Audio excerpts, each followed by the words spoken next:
بیاید پشوز میگیریم انامین بلوگران در سمت آموزش اکای سهراب، اکای شریفخان و اکای سعدی. حسیاتای خودتون هم گفتن که اویدی انا همین چورابینی چگونه است؟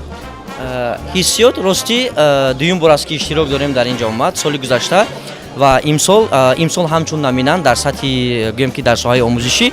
حسیات همون است که فقط یک آرزو همین جایزه از نصیبی معلمای زبان انگلیسی شود. فرق نداره از من از سعدی از بیاموز، چون که ما یک اویلای کلان هستیم و باوری داریم که همین طرح هم میشود. حسیت من این سال من فکر میکنم که بسیار در سطح عالی است. پارسال همین مراسم جایزه سپاری اینقدر که این سال با یک شکوه آمد تجلیل شده است. من باور کرد در هیجانم و مقصد من در دل می و همون را میخوام که در همین درم ببینم. این یگانه همین مقصد من است که دوستی من سعدی جان همین سال این جایزه را نصیب شود. مقصد اساسی همین است. انتظاری همین است. اویدی حسیاتای خود گفتنی هم که به نهایت در هیجانیم، زیرا همه معلمانی که ما میدونیم و میشناسیم همه یک جا اومدن در اینجا و همه بهم نامینانت هستن و با همه برگوری خوانیم با شما نیست و همه کسی که تماشا میکند بگذار بلاگری دوست داشته شما بلاگری سال شود. سلامت باشین، موفقیت به همتون. خوش اومدین. Номинация «Поучительный блогер». Давайте узнаем номинантов. нафароне ки ҳастанд ки омӯзишӣ. инак се нафар: Тоирзода Саъдӣ, Диловар ва Беха. Тоирзода Саъдӣ, Диловар и Беха. Приглашаем вас на эту сцену.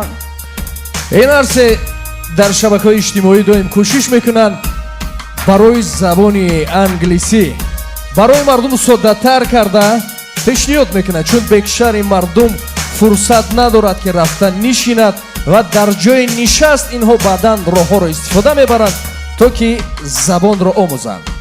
Вообще быть блогером с образовательным контентом — это не только ответственность, но и настоящая миссия. Эти люди поучают людей, меняют их в лучшую сторону.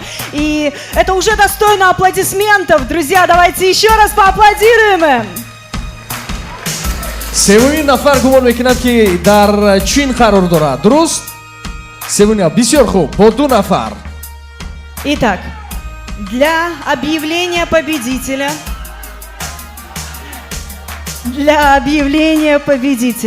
на сцену приглашается представитель Easy Booking Хусраф Бозоров.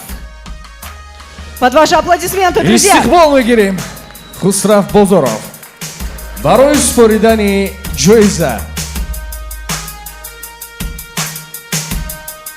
рости аз ҳама дида ин ду нафар бисёр дар ҳаяҷон ҳастанд. салому алайкум мардум. мо якумин ширкати оператори миллӣ мебошем дар ҷумҳурии Тоҷикистон кор ва фаъолият мекунем. чӣ хеле ки медонед мо ба чанд давлатҳо хатсайр шудем: Гурҷистон, ба Қатар, дар оянда Миср мешавад. Якумин ин он аст ки бояд забони англисӣ донӣ ва фарҳанги худро тавонӣ ба дигарон пешкаш кунӣ, нишон диҳӣ ва баръакс. ва биёед мебинем Саъдӣ Тоирзода. истиқбол. як ҳафтаи шумо. ғолибият муборак бошад. Саъдӣ забономӯз.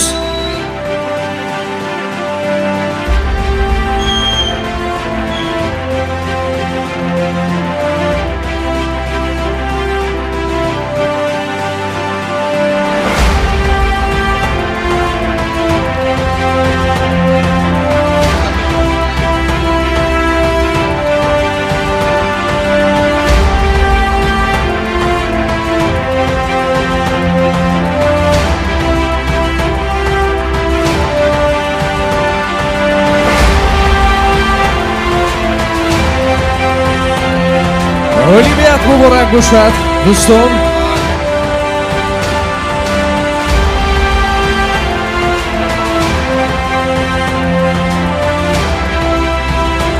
Сади Туирзода, Забономус, поздравляем вас. И вас, Беха, тоже поздравляем. Вы являетесь финалистом в данной номинации. Было получено очень много голосов.